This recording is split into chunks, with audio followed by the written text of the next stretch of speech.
Namaskar. Welcome to Camp Shiksha. I'm again continuing the series NEET all previous year questions and this time the topic is periodic properties and questions is from 2010 मतलब 2010 से लेकर 2024 2024 तक के questions हैं and the first question is okay, so first question is the decreasing order of the atomic radii of lithium, beryllium, boron, carbon. अगर इनको आप याद करो तो देखो पीरियोडिक प्रॉपर्टीज में ये एक ही लाइन में होते हैं. अगर आप याद करो ना तो देखो आपको ऐसा नजर आएगा. क्या होता है? ऐसा होता है कि लिथियम आपको यहाँ दिखेगा, बेरिलियम आपको यहाँ दिखेगा, बोरोन यहाँ दिखेगा, कार्बन यहाँ दिखेगा. तो लेफ्ट राइट आपने सिंपली सीखा होगा. लेफ्ट राइट क्या होता है? साइज डिक्रीज करता है. और टॉप टू बॉटम क्या होता है? साइज इंक्रीज करता है. तो बड़ा बड़ा आसान सा सवाल, इसमें कोई एक्सेप्शन नहीं, कोई मतलब कोई बहुत बड़ी थ्योरी नहीं, सिंपल सा आंसर कि अगर आप देखोगे तो लेफ्ट राइट साइज डिक्रीज करेगा तो लिथियम का सबसे ज्यादा होगा, फिर उसके बाद बेरिलियम का होगा, फिर बोरोन का होगा और उसके बाद आपका कार्बन का होगा. तो ये ऑप्शन आपको कहां पे दिखता है? ये ऑप्शन दिखता है ऑप्शन नंबर बी में. That's my answer for this question must be option number B. नमस्कार. This particular question from NEET 2024. आपसे कहता क्या है? देखना, आपसे कहता है कि यहाँ कुछ मॉलिक्यूल्स या एटम्स दे रखे हैं और इधर उनकी कुछ प्रॉपर्टीज दे रखी हैं. आपको उनको आपस में मैच करना है. तो अगर आप थोड़ा सा ध्यान से करो तो देखो बिना कोई मेहनत करे फटाक से आंसर आ जाएगा. कुछ सॉल्व नहीं करना है, सिर्फ आपको पढ़ना और टिक मारना है. ऐसा सा क्वेश्चन है ये. नाइट्रोजन एटम आपको पता है कि यहाँ पे नाइट्रोजन, फ्लोरीन, ऑक्सीजन और जेनन आपको दे रखे हैं. तो यहाँ पे जो प्रॉपर्टीज दे रखी है उसमें देखो ग्रुप 15 लिखा है और ग्रुप 15 का सिर्फ और सिर्फ एक ही एलिमेंट यहाँ पे है जो कि है नाइट्रोजन. सिमिलरली देखो यहाँ पे ग्रुप 18 लिखा है, तो ग्रुप 18 का तो सिर्फ और सिर्फ एक ही एलिमेंट है जो कि है आपका जेनन. ठीक है, आपको याद होगा ना ग्रुप 18 कौन होता है? Noble gases. तो नोबल गैसेस कौन? हीलियम, नियन, आर्गन, क्रिप्टन, जेनन, ये आपके नोबल गैसेस हैं. ठीक है, तो ग्रुप 18 और ग्रुप 15 सिर्फ ये शब्द, ये वर्ड पढ़ के ही मेरे को समझ में आ गया कि इसको इससे मैच कर दूं, इसको इससे मैच कर दूं. अगर सिर्फ इन दो को ही आपने मैच कर लिया तो मेरे को लगता है बाकी सारे मैच हो जाएंगे. जैसे कि पहले को आपको किससे मैच करना? तीसरे से, और आखिरी को मैच करना सेकंड से. तो पहले को तीसरे से, आखिरी को सेकंड से अगर करोगे तो आपके ये दो ऑप्शन तो एलिमिनेट हो गए. अब ये और ये तो आपके आंसर नहीं हो सकते. अब इनमें से कोई सा भी आंसर हो सकता है. ए भी हो सकता है, डी भी हो सकता है, क्योंकि ए और डी में दोनों में पहले को तीसरे से और आखिरी को दूसरे से मैच करा रखा है. अच्छा, बाकी और कोई देखोगे तो बाकी और प्रॉपर्टीज देखोगे तो वो भी समझ में आ जाएंगी. और प्रॉपर्टीज अगर देखोगे तो आपको क्या चीज समझ में आएगी? आपको ये समझ में आएगा, जैसे अगर आप मेरे से बात करो ऑक्सीजन की, आप मेरे से बात करो फ्लोरीन की, तो ये पैरामैग्नेटिज्म कैसे पता लगेगा? ये आपको पता लगेगा कहाँ से? ये आपको पता लगेगा लेट्स से F2 और O2. आपको याद होगा जब हम मॉलिक्यूलर ऑर्बिटल थ्योरी करते थे तो इलेक्ट्रॉन्स की फिलिंग करते थे. Sigma 1s, sigma star 1s, sigma 2s, sigma star 2s. तो उसमें जब आप फिलिंग करोगे ना तो ऑक्सीजन के केस में आपके पास क्या है? ऑक्सीजन के केस में आपके पास लास्ट में अनपेयर्ड इलेक्ट्रॉन रह जाएगा, जबकि फ्लोरीन के केस में सारे पेयर्ड हो जाएंगे. तो सिंस यहाँ पे एक अनपेयर्ड इलेक्ट्रॉन रह जाता है तो अनपेयर्ड इलेक्ट्रॉन की वजह से एक ऐसा हो जाता है, पैरामैग्नेटिक हो जाता है. तो O2 इज एक्चुअली पैरामैग्नेटिक. तो इसको किससे? इसको आप पैरामैग्नेटिज्म से इससे मैच कर देना. तो मतलब सी वाले को किससे? फर्स्ट से मैच कर देना. और बाकी रही बात इसके बी की, तो ऑब्वियसली ये तो किससे मैच होगा? लास्ट वाले से. और ये होता भी है स्ट्रॉन्गेस्ट ऑक्सीडाइजिंग एजेंट है. आपको पता है कि फ्लोरीन क्या, फ्लोरीन चाहता है कि फ्लोरीन अपने आप को फटाफट से इलेक्ट्रॉन लेके और F माइनस बना ले. इसकी टेंडेंसी है ना कि इलेक्ट्रॉन एक्सेप्ट कर ले. तो अगर खुद अपना इलेक्ट्रॉन एक्सेप्ट करेगा, तो अगर अपना इलेक्ट्रॉन एक्सेप्ट कर रहा है तो इसका मतलब यहाँ पे रिडक्शन हो रहा है. और जब भी कोई चीज अपना रिडक्शन करती है तो दूसरे को ऑक्सीडाइज कर सकती है. दैट्स वाई फ्लोरीन क्या है? फ्लोरीन अच्छा ऑक्सीडाइजिंग एजेंट है. तो अगर इस हिसाब से अगर आंसर निकालने की कोशिश करोगे तो आंसर कौन सा बैठेगा? आंसर बैठेगा आपका ऑप्शन नंबर डी, कि पहले को तीसरे से मैच किया ग्रुप 15 वाले से, इसको ग्रुप 18 वाले से मैच किया, और ऑक्सीजन को आपने पैरामैग्नेटिज्म से मैच किया, और जो आपका फ्लोरीन था उसको ऑक्सीडाइजिंग एजेंट से मैच किया. That's why answer for this question must be option number D only. This particular question from NEET 2024. आपसे कहता क्या है कि इनकी आयनाइजेशन एनर्जीज अरेंज करो. तो देखो वैसे तो जनरल ट्रेंड अगर बताएं लेफ्ट राइट पीरियड टेबल में जाने में, जो लेफ्ट राइट जाने में जनरल ट्रेंड तो ये है कि आपकी आयनाइजेशन एनर्जी यहाँ से यहाँ जाने में, लेफ्ट राइट जाने में बढ़ती है और टॉप टू बॉटम जाने में इंक्रीज होती है. जिसके हिसाब से अगर देखा जाए तो lithium, beryllium, boron, carbon, nitrogen अगर देखोगे तो लिथियम यहाँ बैठा होता है, बेरिलियम यहाँ बैठा होता है, बोरोन यहाँ बैठा होता है, कार्बन यहाँ, नाइट्रोजन यहाँ. तो उस हिसाब से आंसर क्या होना चाहिए? आंसर शुड भी क्या? नाइट्रोजन की आपकी सबसे ज्यादा होनी चाहिए, कार्बन की उससे कम होना चाहिए, बोरोन की उससे कम होना चाहिए, बेरिलियम की उससे कम होनी चाहिए और लिथियम की उससे कम होनी चाहिए. होना तो ऐसा चाहिए, लेकिन एक्चुअली में ये आंसर नहीं है। होता क्या है, यहाँ पे एक बात और पढ़ाई जाती है कि अगर आपके पास कोई ऐसा एलिमेंट है, कोई ऐसा एलिमेंट है जिसके पास इलेक्ट्रॉनिक कॉन्फ़िगरेशन करो, तो उसके पास हाफ फील्ड या फुल फील्ड ऑर्बिटल आए, तो उनकी आयनाइजेशन एनर्जी एक्सेप्शनली बहुत ज़्यादा बढ़ जाती है। तो इसका मतलब ये है कि जैसे मैं बात करूँ लेफ्ट राइट जाने में, नाइट्रोजन के पास हाफ फील्ड है और बेरिलियम के पास फुल फील्ड ऑर्बिटल है। आपको याद होगा ना, बेरिलियम के पास कैसा, बेरिलियम के पास इस तरह से फुल फील्ड ऑर्बिटल होता है और नाइट्रोजन के पास इस तरह से आपके पास हाफ फील्ड ऑर्बिटल होता है। And half filled and fulfilled configurations are थोड़ा सा exceptionally more stable, तो they are more stable, तो that's why you have to apply more energy to ionize that molecule या फिर ionize that atom। तो उस एटम में से इलेक्ट्रॉन निकालने के लिए आपको बहुत ज्यादा एनर्जी लगेगी, दैट्स वाई एक्सेप्शनली थोड़ा सा ऐसा हो जाता है, गड़बड़ हो जाता है, आंसर ऐसा नहीं होता जैसा आपको सामने दिख रहा है, बल्कि नाइट्रोजन एक्सेप्शनली जितना आप सोच रहे हो उससे ज्यादा एनर्जी आएगी, और बेरिलियम की भी जितना आप सोच रहे हो उससे ज्यादा आएगी। अब ज्यादा कितनी आएगी, एक पोजीशन आगे जंप मार जाता है, नाइट्रोजन भी एक पोजीशन आगे जंप मार जाता है। नाइट्रोजन के बाद कौन आएगा आपके पास, जैसे कार्बन, नाइट्रोजन, ऑक्सीजन, फ्लोरीन ऐसे होता है ना, तो वो ऑक्सीजन से भी आगे जंप मार जाएगा। फिलहाल तो खैर आपको इतने की बात करिए, इतने की बात करिए, तो इतने में तो आंसर ये होना चाहिए, नाइट्रोजन सबसे ज्यादा, देन उसके बाद कार्बन, देन उसके बाद बेरिलियम, देन बोरोन और देन लिथियम। ठीक है ना। तो beryllium out of these options अगर बात करूं तो बेरिलियम में फुलफिल कॉन्फ़िगरेशन होने की वजह से, थोड़ा स्टेबल कॉन्फ़िगरेशन होने की वजह से बेरिलियम एक प्लेस आगे जंप मार जाएगा। That's why answer for this question must be option number B only, this one. This particular question from NEET 2024 आपसे कहता है कि increasing order of the electronegativities of this element, इन एलिमेंट की इलेक्ट्रोनेगेटिविटीज को अरेंज करो। तो अगर जनरल ट्रेंड आपको बताएं तो जनरल ट्रेंड तो ये कहता है कि पीरियड टेबल में लेफ्ट राइट जाने में आयनाइजेशन एनर्जी क्या होती है आपकी, बढ़ती है, और टॉप टू बॉटम जाने में आयनाइजेशन एनर्जी कम होती है। यहाँ पे जो आपको एलिमेंट दे रखे हैं जरा उनको मैं बनाता हूँ, that is carbon, nitrogen, oxygen, fluorine, ये आपको दे रखे हैं। ठीक है, एक सिलिकन भी दे रखा है, सिलिकन यहाँ रहता है। ठीक है, तो अगर आप देखोगे तो मैंने अभी अभी आपको क्या बोला, जनरल ट्रेंड क्या है, इधर से इधर जाने में आयनाइजेशन एनर्जी इंक्रीज होगी, इंक्रीजेस, और इधर से इधर जाने में क्या होगा, इट विल डिक्रीजेस। ठीक है, और टॉप टू बॉटम का डिक्रीज थोड़ा ज्यादा डिक्रीज होता है एज कम टू, अगर आप राइट से लेफ्ट आओगे तो भी डिक्रीज करेगा, तो वो डिक्रीज थोड़ा कम है। मतलब लेफ्ट राइट टू लेफ्ट जब आप आओगे ना तो डिक्रीज इतना डिक्रीज नहीं होता, लेकिन टॉप टू बॉटम जब आप देखते हो तो काफी बड़ा डिक्रीज दिखाई देता है। ये भी एक बताने वाली बात है। तो उस हिसाब से अगर देखो सबसे ज्यादा इलेक्ट्रोनेगेटिव एलिमेंट कौन हो गया, फ्लोरीन हो गया, उसके बाद कौन हो गया, उसके बाद ऑक्सीजन हो गया, उसके बाद कौन हो गया, नाइट्रोजन हो गया, नाइट्रोजन के बाद कौन हो गया, कार्बन हो गया, और कार्बन के बाद कौन हो गया, सिलिकॉन हो गया। तो ये तो ऐसे ही समझ में आ रहा है, बड़ी आसानी से ये क्वेश्चन सॉल्व हो जाएगा। ऐसे क्वेश्चंस के लिए तो आपको पेन भी उठाने की जरूरत नहीं, बस सोचा और टिक मारा फटाफट से। मतलब पेन उठाने की जरूरत नहीं, कि मेरे कहने का मतलब है कि आपको कुछ भी सॉल्व करने की कोई ऐसा नहीं कि कोई आपको फॉर्मूला लगाना पड़ रहा है और आप सॉल्व करना पड़ रहा है। ठीक है ना, तो बड़ा आसान क्वेश्चन है। ऐसे क्वेश्चंस में जितनी जल्दी हो सके उतनी जल्दी करो ऐसे क्वेश्चंस को, समय बचाओ, और जितना सही हो सके उतना ज्यादा से ज्यादा सही करने की कोशिश करो। Answer for this question must be option number A only. This particular question from NEET 2023 paper आपसे कहता है कि इनमें से कौन सा करेक्टली मैच्ड है। जैसे बेसिक ऑक्साइड की बात कर रहा है तो एक जनरल ट्रेंड अगर बताएं तो आपको ये बात पता होना चाहिए, अगर मेटल आपके पास है उसका ऑक्साइड बनाओगे तो वो बेसिक इन नेचर होगा। ठीक है, अगर आपके पास नॉन मेटल है और उसका ऑक्साइड बनाओगे तो वो आपका एसिडिक इन नेचर होगा। और बॉर्डर लाइन पे जो एलिमेंट्स रहते हैं उनके ऑक्साइड जनरली एम्फोटेरिक होते हैं। और एम्फोटेरिक तो हम आपसे बोलते हैं कि एम्फोटेरिक तो फेवरेट क्वेश्चन है नीट का, जेई का, बहुत रिपीटेड फॉर्म में पूछता है। तो एम्फोटेरिक ऑक्साइड्स आपको टिपिकली एनसीईआरटी के अंदर भी मिल जाएंगे, और आपने जहां से भी जिस भी टीचर से पढ़ा होगा उन्होंने भी पेन डाउन कराया होगा। तो एम्फोटेरिक ऑक्साइड्स तो आप रट के रखो, बहुत फेवरेट क्वेश्चन है जेई मेंस वालों का भी और नीट वालों का भी। ठीक है जी, तो इसलिए एम्फोटेरिक ऑक्साइड कभी ना भूलें, ध्यान से सुनना। तो अगर आपसे यहां से देखा जाए तो कह रहा बेसिक ऑक्साइड, तो बेसिक ऑक्साइड की अगर बात करें तो ये जो इंडियम है ना ये गड़बड़ लिखा हुआ है यहाँ पे। इंडियम की बात करें तो इंडियम तो थोड़ा नॉन मेटेलिक सा हो जाता है, नॉन मेटेलिक होने की वजह से इंडियम का ऑक्साइड कैसा, एसिडिक होता है, जिस वजह से पहला ऑप्शन मेरे को गलत लगता है।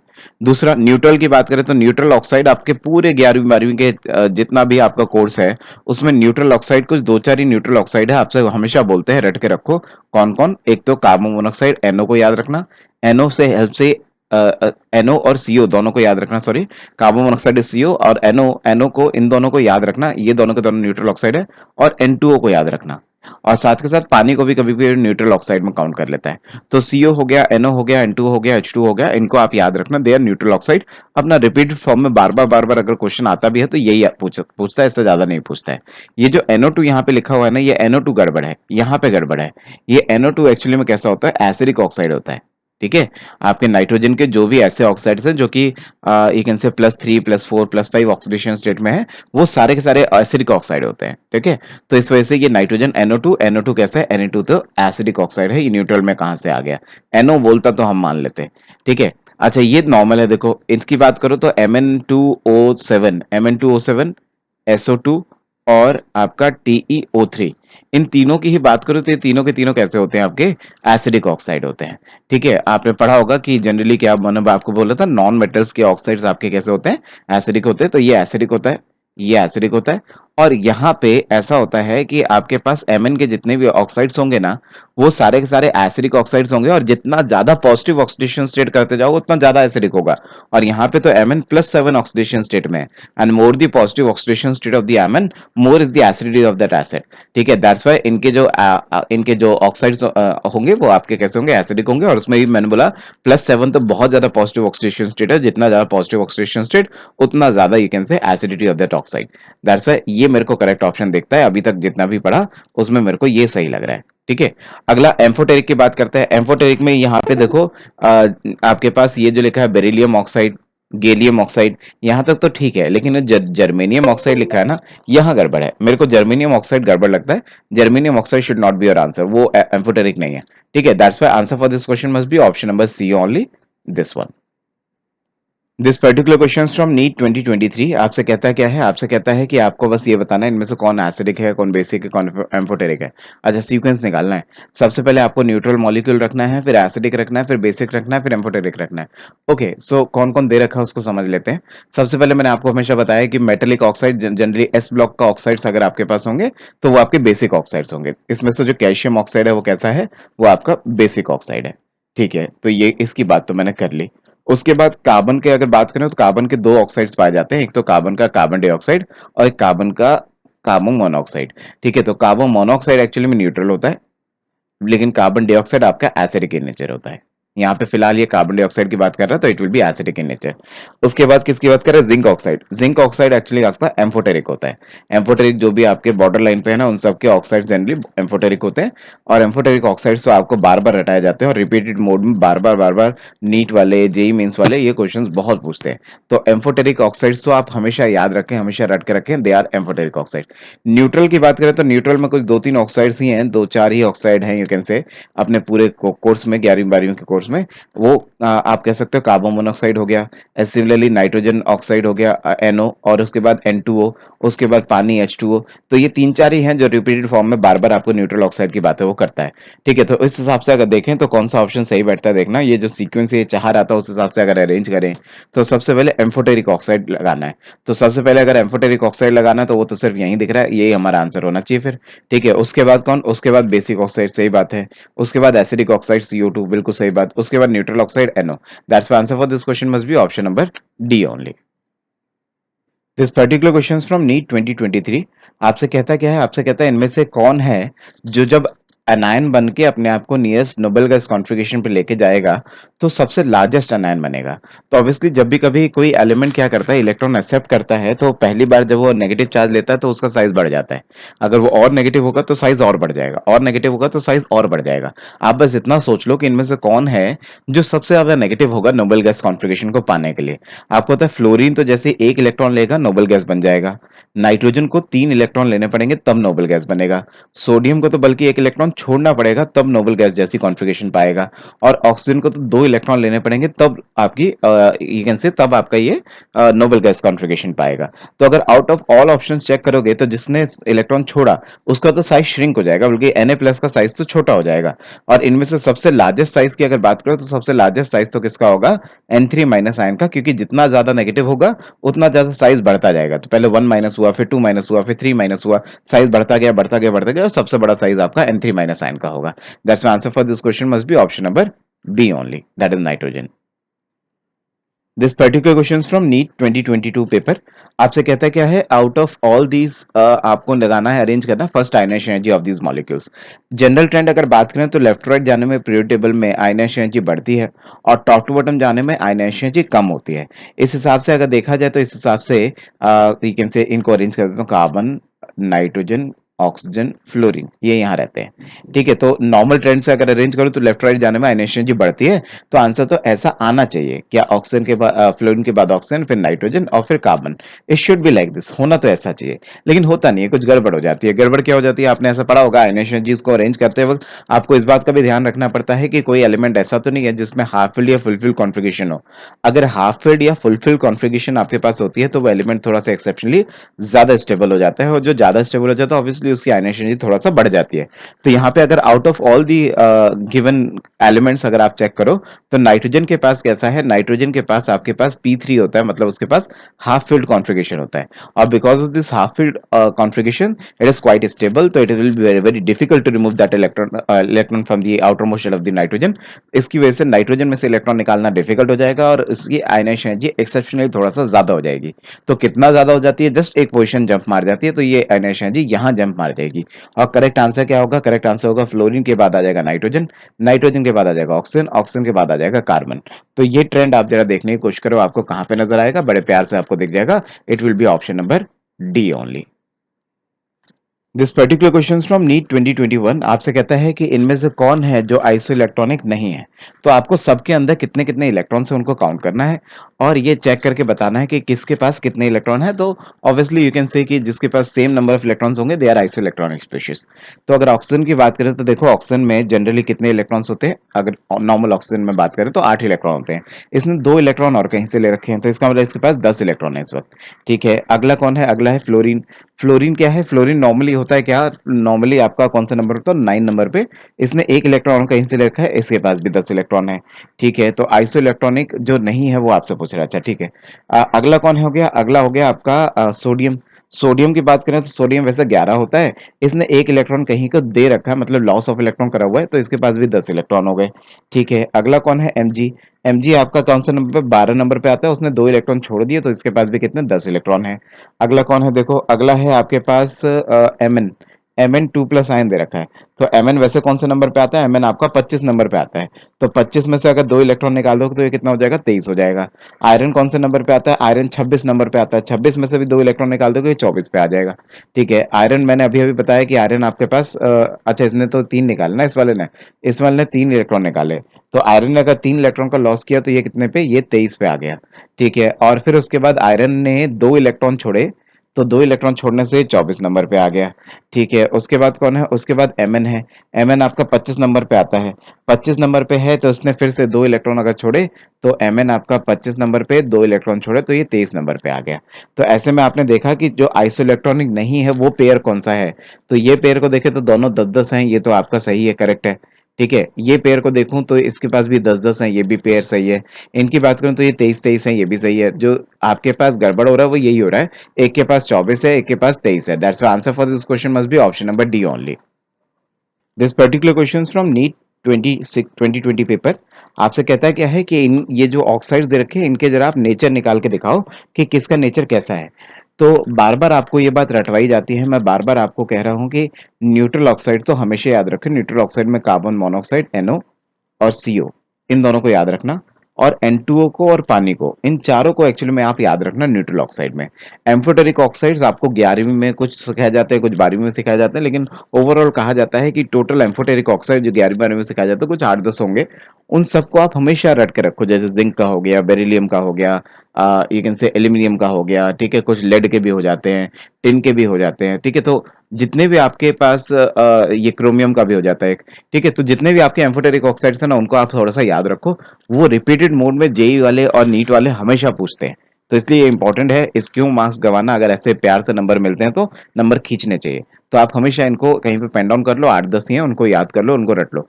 ध्यान से सुनना, अगला क्या कहता है, अगला आपसे कहता है कि neutral oxide, basic oxide, acidic oxide पूछ रहा है आपसे। तो बेसिक ऑक्साइड जनरली कौन होते हैं, बेसिक ऑक्साइड जनरली आप कह सकते हो कि आपके जो मेटेलिक ऑक्साइड्स होते हैं, जनरली एस ब्लॉक वाले जो ऑक्साइड्स होते हैं। ठीक है ना, तो मेटेलिक ऑक्साइड्स। और एसिडिक ऑक्साइड्स कौन से होंगे, जनरली पी ब्लॉक वाले जो ऑक्साइड्स होंगे, पी ब्लॉक वाले जो होंगे नॉन मेटल वाले। ठीक है, वो एसिडिक ऑक्साइड्स होंगे। और क्या बचा, और एम्फोटेरिक, एम्फोटेरिक मैंने आपको बता ही दिया, कुछ कुछ याद रखना। ठीक है, जैसे मैंने बोला एंटीमनी हो गया, जिंक हो गया, ठीक है, टिन हो गया, एल्यूमिनियम हो गया, बेरिलियम हो गया। ठीक है, इनके ऑक्साइड्स या थोड़ा थोड़ा याद रखना, ठीक है, क्रोमियम के भी ऑक्साइड्स होते हैं, तो इनके ऑक्साइड्स आपके कैसे होते हैं, एम्फोटेरिक होते हैं। तो उस हिसाब से अगर देखा जाए तो देखो मैच करेंगे तो बड़े प्यार से मैच हो जाएगा। जैसे अगर मैं Cl2O7 की बात करूं तो Cl2O7 तो कैसा हो गया आपका, ये तो पी ब्लॉक का एलिमेंट हो गया, और पी ब्लॉक का एलिमेंट होगा तो ऑब्वियसली कैसा होगा, ये आपका एसिडिक ऑक्साइड होगा, तो इसको तो मैंने इससे मैच करा दिया।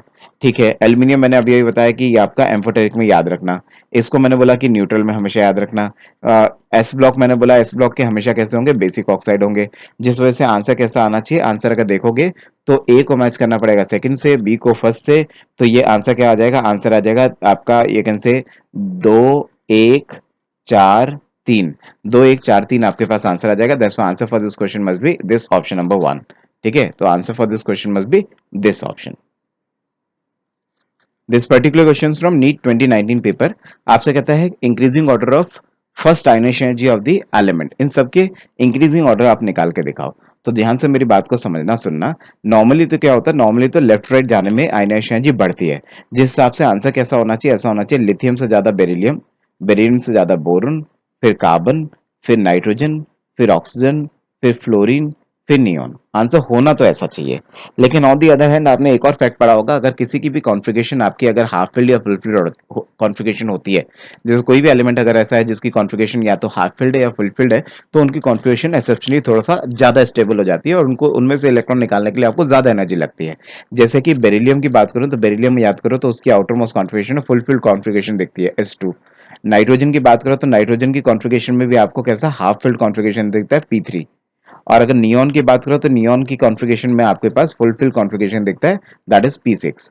तो जब भी कभी आपके पास कोई ऐसा एलिमेंट है जिसके पास आपके यू कैन से कि हाफ फिल्ड या फुलफिल कॉन्फ़िगरेशन है, तो उसकी आयनाइजेशन एनर्जी एक्सेप्शनली बढ़ जाती है।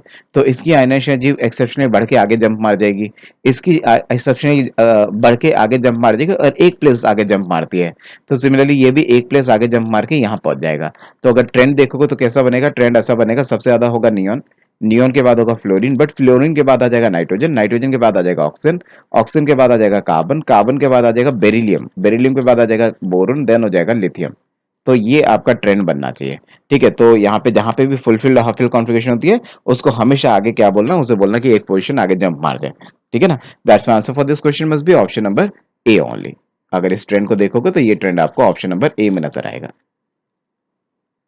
This particular question from NEET 2019 paper, आपसे कहता क्या है कि इनका नेचर बता दो बस। तो बार बार आपसे हम एक ही बात कहते आ रहे हैं कि अगर न्यूट्रल ऑक्साइड होगा तो न्यूट्रल ऑक्साइड हमेशा याद रखो, चार ही न्यूट्रल ऑक्साइड मैं आपको बार बार याद करने को कहता हूँ, वो हैं ये चार। इन चारों को हमेशा याद रखो, रट के रखो, NO, CO, N2 और H2O। ठीक है, एम्फोटेरिक ऑक्साइड में बहुत सारे एम्फोटेरिक ऑक्साइड आपको दिखेंगे, बहुत सारे क्या 8 10 दिखेंगे कुछ। ठीक है, तो उनको भी हमेशा याद रखें, जैसे आपको दिखेगा एंटीमनी दिख सकता है, जिंक दिख सकता है, क्रोमियम दिख सकता है आपको। एम्फोटेरिक ऑक्साइड में और कौन, टिन दिख सकता है। ठीक है, लेड के कुछ एम्फोटेरिक ऑक्साइड दिख सकते हैं, जर्मेनियम के आपको कुछ सॉरी जर्मेनियम नहीं, गैलियम, गैलियम के आपको कुछ एम्फोटेरिक ऑक्साइड दिख सकते हैं, बेरिलियम के एम्फोटेरिक ऑक्साइड दिख सकता है। तो कुछ एम्फोटेरिक ऑक्साइड्स आपके टिपिकली 11वीं 12वीं में सिखाए जाते हैं, 8 10, उनको थोड़ा सा याद रखना। ठीक है, उसके अलावा अगर कोई आपके पास एस ब्लॉक का कोई एलिमेंट है, जैसे टिपिकली मेटल है आपके पास, उसका जब ऑक्साइड बनाओगे तो आपका बेसिक ऑक्साइड बनेगा। और अगर आपके पास पी ब्लॉक टाइप मेटल है, पी ब्लॉक कहने का मतलब हो गया कि अगर आपके पास नॉन मेटल है, नॉन मेटल अगर आपके पास है तो उनके कैसे हो जाएंगे, उनके एसिडिक ऑक्साइड्स हो जाएंगे। तो अगर इनके नेचर अगर आपको जानने हो जो यहाँ पे लिखे हुए हैं, अब इस बेसिस पे जो मैंने अभी बोला बड़े आराम से पकड़ में आ जाएगा। जैसे Al2O3 तो मैंने पहले रटवा दिया, आपको एम्फोटेरिक याद रखना। N2O मैंने आपको पहले रटवा दिया कि इसको न्यूट्रल याद रखना, ये तो दो पहले ही बता दिए मैंने आपको। मैंने आपसे बोला कि अगर आपके पास एस ब्लॉक एलिमेंट होगा तो वो टिपिकली बेसिक होगा, और अगर आपके पास पी ब्लॉक एलिमेंट होगा तो टिपिकली एसिडिक होगा। जनरल ट्रेंड तो यही कहता है। बाकी अगर इस हिसाब से अगर आप अरेंज करोगे तो आंसर कौन सा पहुंचेगा देखना, आंसर पहुंचेगा आपका यू कैन से BDAC। BDAC आपको कहां पे दिखेगा, BDAC आपको दिख रहा है ऑप्शन नंबर डी में, BDAC। That's answer for this question must be option number D only. This particular question from NEET 2018 paper, आपसे कहता है इनमें से एसिडिक ऑक्साइड कौन सा होगा। वैसे टिपिकली तो ऐसा बोला जाता है, अगर मैं आपको बताऊं कि अगर आपके पास कोई एस ब्लॉक एलिमेंट्स हैं तो एस ब्लॉक एलिमेंट्स आपके एसिडिक नहीं बल्कि बेसिक ऑक्साइड्स होते हैं। ठीक है, लेकिन इसमें से आपको याद होगा बेरिलियम का जो ऑक्साइड होता है वो एम्फोटेरिक होता है, एम्फोटेरिक होने की वजह से it can act as both. ठीक है, तो एम्फोटेरिक होने की वजह से it can act as both, sometimes it act as acid, sometime it act as base. ठीक है, तो और दूसरी बात क्या, अगर मान लो इनको अरेंज करूँ तो ये सब एक ही फैमिली के हैं, तो आपको पता है ये अल्कली अर्थ मेटल है, तो beryllium, magnesium, calcium, strontium, barium, ये आपको दे रखे हैं चारों। और टॉप टू बॉटम आपको पता है, टॉप टू बॉटम आपको पता है कि मेटलिक कैरेक्टर बढ़ता है, top to bottom metallic character बढ़ता है तो बेसिसिटी इंक्रीज होगी, एसिडिटी टॉप टू बॉटम क्या होगी, एसिडिटी टॉप टू बॉटम से डिक्रीज होगी। तो अगर acidity top to bottom decrease हो रही है तो ये सबसे कम एसिडिक और ये सबसे ज्यादा acidic, that's why answer for this question must be most acidic will be beryllium oxide. This question from NEET 2018 paper, आपसे कहता है बोरोन फैमिली का साइज अरेंज करो। देखो बोरोन फैमिली का जब साइज अरेंज करते हैं ना तो थोड़ा एक्सेप्शन से बातें आती हैं, नॉर्मल नहीं होता है। क्यों? आपके पास यहाँ होता है बेरिलियम, सॉरी बोरोन फैमिली ना, तो इट इज बोरोन, देन उसके बाद यहाँ पे एल्यूमिनियम, देन आपके पास gallium, then indium and then thallium, ऐसे अरेंज होते हैं। तो होता क्या है यहाँ पे टॉप टू बॉटम, वैसे जनरल ट्रेंड देखो top to bottom size increase होता है, जिस हिसाब से थेलियम का सबसे ज्यादा होना चाहिए, बोरोन का सबसे कम होना चाहिए। लेकिन होता क्या है यहाँ पे इनर शेल्स के अंदर डी इलेक्ट्रॉन्स पड़े हुए होते हैं, यहाँ पे इनर शेल्स के अंदर थेलियम वाले केस के अंदर तो D electrons as well as F electrons भी पड़े हुए होते हैं। तो डी इलेक्ट्रॉन्स और एफ इलेक्ट्रॉन्स की पुअर शील्डिंग इफेक्ट के कारण की वजह से फोर्स ऑफ अट्रैक्शन काफी हाई हो जाता है, जिसकी वजह से इनका साइज थोड़ा सा डिक्रीज हो जाता है। ठीक है, सिमिलरली गैलियम का साइज भी because of the poor shielding of D electrons, gallium का साइज भी डिक्रीज हो जाता है। तो गैलियम का साइज डिक्रीज होकर इन दोनों के बीच में पहुंच जाता है, और इसका साइज डिक्रीज तो होता है और डिक्रीज होकर लेकिन ऊपर नहीं पहुंच पाता है, जस्ट इंडियम और थेलियम का साइज ऑलमोस्ट कंपेरेबल हो जाता है। ठीक है, आप कह सकते हो इंडियम से थेलियम जाने में साइज इंक्रीज होना चाहिए क्योंकि शेल बढ़ता है, और शेल बढ़ता है तो ऑब्वियसली साइज अच्छा खासा बढ़ना चाहिए, लेकिन इनका साइज कंपेरेबल सा हो जाता है, जिसकी वजह से ट्रेंड कैसा दिखेगा, ट्रेंड दिखेगा कि आपका सबसे छोटा होगा बोरोन, उससे बड़ा होगा गैलियम, फिर होगा एल्यूमिनियम, और फिर होगा आपके पास इंडियम। और इंडियम और थेलियम का साइज में अगर आप देखोगे तो वो कुछ कंपैरेबल सा हो जाते हैं, कुछ ऐसा सा लिख लो उसको।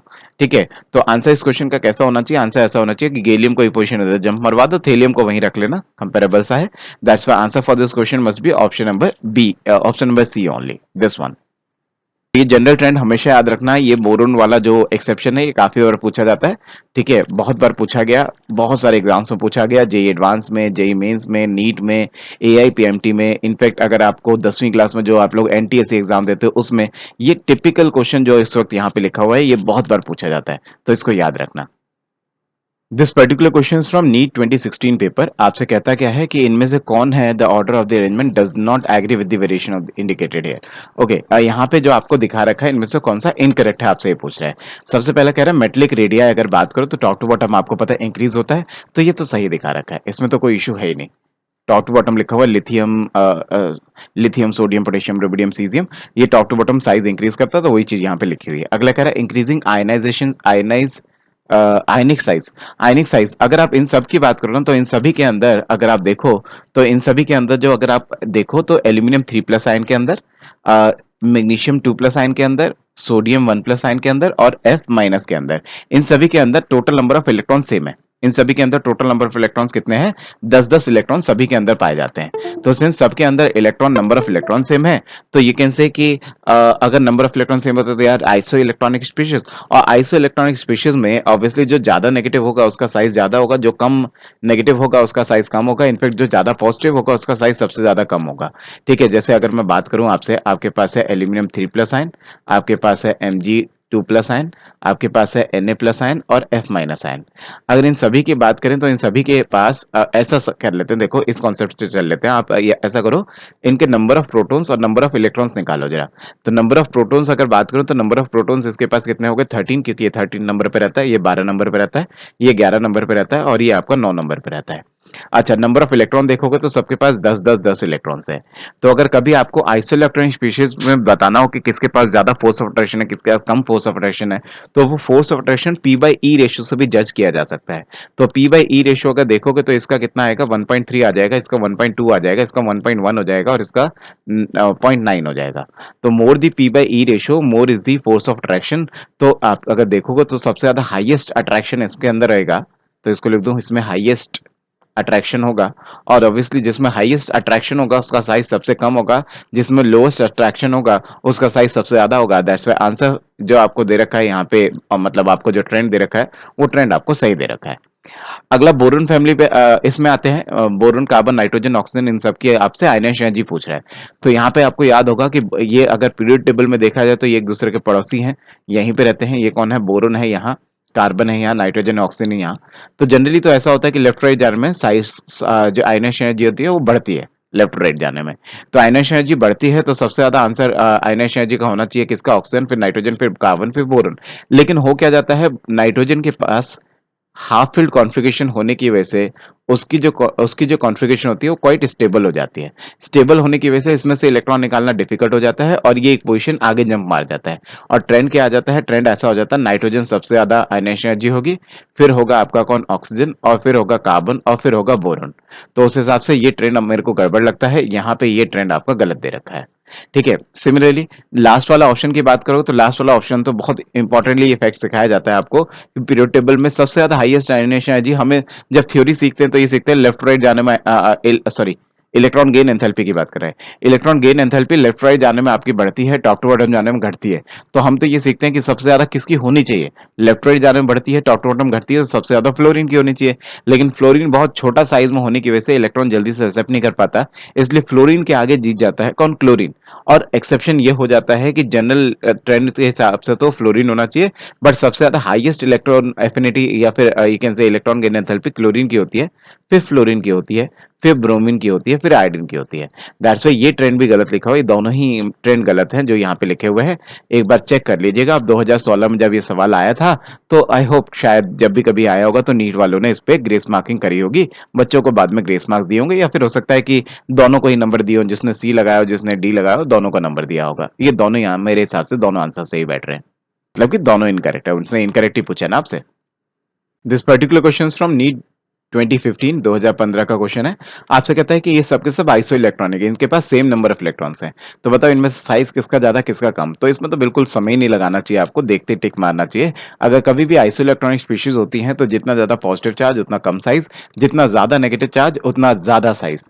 तो इस हिसाब से अगर देखा जाए तो आइसो इलेक्ट्रॉनिक तो जितना पॉजिटिव चार्ज होगा उतना कम साइज होगा, जितना कम पॉजिटिव चार्ज उतना ज्यादा साइज, और जो न्यूट्रल होगा उसका सबसे ज्यादा।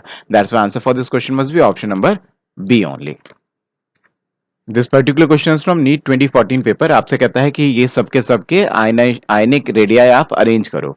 तो अगर आप फोकस करो तो आपको एक बात नजर आएगी क्या, कि इन सभी का अगर आप देखो तो इन सबके नंबर ऑफ इलेक्ट्रॉन सेम है, ऑक्सीजन 2 माइनस, एफ माइनस और Na प्लस, सबके अंदर 10-10 इलेक्ट्रॉन है। तो मतलब ये आइसो इलेक्ट्रॉनिक स्पीशीज है, और आइसो इलेक्ट्रॉनिक स्पीशीज में सिंपल सा आप ये फैक्ट याद रखो कि आइसो इलेक्ट्रॉनिक स्पीशीज में जैसे जैसे आप इलेक्ट्रॉन मतलब जिसका ज्यादा पॉजिटिव चार्ज होगा उसका साइज कम होगा, और जिसका ज्यादा नेगेटिव चार्ज होगा उसका साइज सबसे ज्यादा होगा।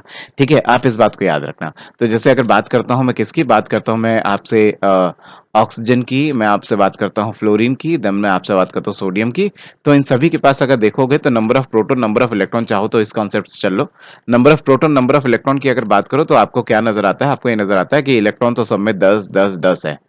नंबर ऑफ प्रोटॉन्स की अगर बात करो तो नंबर ऑफ प्रोटॉन्स इसके पास कितने? 8 है, इसके पास 9 है, और इसके पास 11 है। तो कभी भी अगर आपको कंफ्यूजन होता है तो आइसोइलेक्ट्रॉनिक स्पीशीज में आप पी बाई ई रेशियो निकाल लिया करो। P by E ratio represent करता है फोर्स ऑफ अट्रैक्शन को। तो सबसे ज्यादा फोर्स ऑफ अट्रैक्शन कहां पे आ गया? 1.1 सबसे ज्यादा यहां आ गया। उससे कम कहां गया? 0.9 इस पे आ गया, और सबसे कम कहां गया? 0.8 इसके पास आ गया। तो हाईएस्ट फोर्स ऑफ अट्रैक्शन जिसके पास होगा ऑब्वियसली उसका साइज सबसे कम होगा, जिसके पास लोएस्ट फोर्स ऑफ अट्रैक्शन होगा उसका साइज ज्यादा होगा। That's my answer for this question must B क्या, कि ऑक्सीजन 2 माइनस आयन का सबसे ज्यादा साइज, फिर एफ माइनस आयन का, और फिर Na प्लस आयन का सबसे छोटा साइज। तो answer for this question must be option number A only. Particular question from NEET 2013 paper. आपको आयनाइज एनर्जी के बारे में पूछ रहा है, तो सॉरी, इलेक्ट्रॉन गेन एंथैल्पी के बारे में पूछ रहा है। तो इलेक्ट्रॉन गेन एंथैल्पी की बात करो तो लेफ्ट राइट जाने में ये ज्यादा से ज्यादा नेगेटिव होती है, मतलब ये बढ़ती है, और टॉप टू बॉटम जाने में ये कम से कम नेगेटिव होती है, मतलब कि नेगेटिव जो मैग्नीट्यूड है आपका, नेगेटिव वैल्यू आपकी कम होती चली जाती है। ठीक है, तो उस हिसाब से अगर मैं ट्रेंड देखूं तो क्या सेट बैठेगा, देखते हैं कौन कहाँ कहाँ पे बिलोंग करता है, उसको लिख लेते हैं एक बार। आप देखो तो ये आपको चीज नजर आएगी कौन कौन कहाँ कहाँ बिलोंग करता है, ये चीज आपको दिख जाएगी। जैसे आपको कैल्शियम यहाँ दिखेगा, एल्यूमिनियम आपको यहाँ दिखेगा, फ्लोरीन आपको यहाँ कहीं दिखेगा, ऑक्सीजन आपको यहाँ कहीं दिखेगा, कार्बन आपको यहाँ कहीं दिखेगा।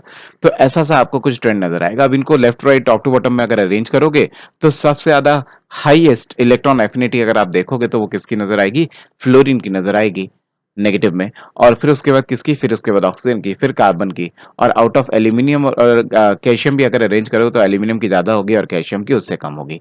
तो ये ट्रेंड आपको कहाँ पे दिख रहा है इसको जरा चेक करना। आउट ऑफ ऑल ऑप्शंस अगर आप चेक करोगे तो ये आपको ऑप्शन नंबर डी में नजर आएगा। That's why answer for this question must be option number D only.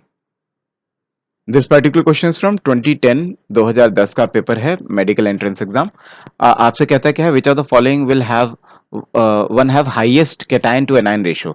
तो obviously cation to anion ratio अगर आपको, कैटायन बाय एनायन रेशियो आपको अगर हाईएस्ट चाहिए तो वो कब आएगा, वो तब आएगा जब कैटायन का साइज ज्यादा से ज्यादा हो और एनायन का साइज कम से कम हो। ठीक है, आपको ये चीज चाहिए। ठीक है, आपको क्या चाहिए, highest cation by anion ratio चाहिए। ऐसा आपको कम नजर आएगा, देखना जरा। कैटायन का साइज आपको ज्यादा से ज्यादा कम नजर आ रहा है, सीजियम प्लस में नजर आ रहा है, और एनायन का साइज लीस्ट कम नजर आ रहा है, एफ माइनस में नजर आ रहा है। That's why answer for this question must B कौन सा, caesium fluoride, this one which should be your answer. Particular question from medical entrance exam 2012 paper. आपसे कहता है इनमें से रॉन्ग स्टेटमेंट कौन सा है। तो आइसोइलेक्ट्रॉनिक स्पीशीज का शायद साइज के बारे में बात कर रहा है। तो आइसोइलेक्ट्रॉनिक स्पीशीज के साइज में जितना ज्यादा पॉजिटिव बनाओगे ना उसको, उतना स्मॉलर साइज होगा। ठीक है, और आइसोइलेक्ट्रॉनिक स्पीशीज में जितना ज्यादा नेगेटिव बनाओगे उतना लार्जर साइज होगा, ऐसा होता है। तो अच्छा, पहले स्टेटमेंट पढ़ लेते हैं। पहले कह रहा है among the isoelectronic species smaller the positive charge on the cation and smaller is the ionic radii. अगर पॉजिटिव चार्ज कम होगा तो साइज कम होगा, ये तो गड़बड़ लिखा हुआ है। अगर पॉजिटिव चार्ज आपका जितना ज्यादा हाईएस्ट होगा, जितना ज्यादा हाईएस्ट होगा, जितना ज्यादा से ज्यादा पॉजिटिव होगा उतना उतना स्मॉलर साइज होगा। ये जो मैं लिखा हुआ है ना, ये मैंने साइज लिखा हुआ है। ये लिखा हुआ है स्मॉलर साइज होने के लिए ज्यादा से ज्यादा पॉजिटिव होना चाहिए और लार्जर साइज होने के लिए आपके पास ज्यादा से ज्यादा नेगेटिव होना चाहिए। तो ये स्टेटमेंट, पहली स्टेटमेंट मेरे को गड़बड़ दिखी, रॉन्ग स्टेटमेंट तो आपसे पूछ ही रहा था। That's answer for this question must be option number A only. This question is from medical entrance exam 2011 paper. आपसे कहता है कि Na प्लस का आयनेशन एनर्जी कितना होगा। तो ऑब्वियसली यू कैन से कि electron gain enthalpy of Na plus ion. अच्छा, electron gain enthalpy of Na plus ion आपसे पूछ रहा है। इसका मतलब Na प्लस को अगर एक इलेक्ट्रॉन दोगे तो जब Na बनाओगे यहाँ पे जो एनर्जी होगी वो कितनी होगी। अगर क्वेश्चन में आपको दे रखा है कि ionisation energy of Na is इतना, इसमें सब इलेक्ट्रॉन निकालते हैं और ये बनाते हैं, तो एनर्जी कह रहा है कि उस वक्त आपके पास होती है 5.1 इलेक्ट्रॉन वोल्ट। तो ऑब्वियसली ये वाला रिएक्शन क्या है, this reaction is actually reverse of the नीचे वाला रिएक्शन, इस वाले रिएक्शन का रिवर्स है। तो ऑब्वियसली जब रिएक्शन रिवर्स होती है तो आयनेशन एनर्जी मतलब जो एनर्जी होती है वो प्लस से माइनस, माइनस से प्लस हो जाती है। दैट्स व्हाई इस एनर्जी की वैल्यू अगर देखोगे तो माइनस का 5.1 इलेक्ट्रॉन वोल्ट हो जाएगा। That's why answer for this question must be option number A only. Particular question is from medical entrance exam 2010 paper. आपसे कहता है कि ये सब इन सब का साइज अरेंज करो। तो सबसे पहली बात ऑब्जर्व करने वाली बात ये कि कैल्शियम 2 प्लस आयन की बात करो, के प्लस की बात करो, सल्फर 2 माइनस आयन की बात करो, Cl माइनस आयन की बात करो, ये सबके सब आइसो इलेक्ट्रॉनिक स्पीशीज हैं। इनके पास नंबर ऑफ इलेक्ट्रॉन सबके सेम है। और जब भी कभी नंबर ऑफ इलेक्ट्रॉन अगर सबके सेम होते हैं तो फिर तो सिंपल सा बस इतना ही सा लॉजिक लगाओ कि जो जितना ज्यादा पॉजिटिव चार्ज होगा उसका उतना ज्यादा स्मॉलेस्ट साइज होगा या स्मॉलर साइज होगा, और जिसके पास चार्ज जितना ज्यादा नेगेटिव होगा वो उतना लार्जर इन साइज होगा, वो उतना लार्जर इन साइज होगा। ठीक है, तो ऑब्वियस सी बात है कि जो सबसे ज्यादा पॉजिटिव दिख रहा होगा उसका साइज सबसे कम होगा, मतलब सबसे ज्यादा कम इसका साइज, फिर उसका इसका साइज, और जो जितना नेगेटिव दिख रहा होगा उसका साइज सबसे उतना ज्यादा लार्जर होगा। That's why answer for this question must be option number C only. Okay, so I hope I helped you. Please subscribe Camp Shiksha. Thank you.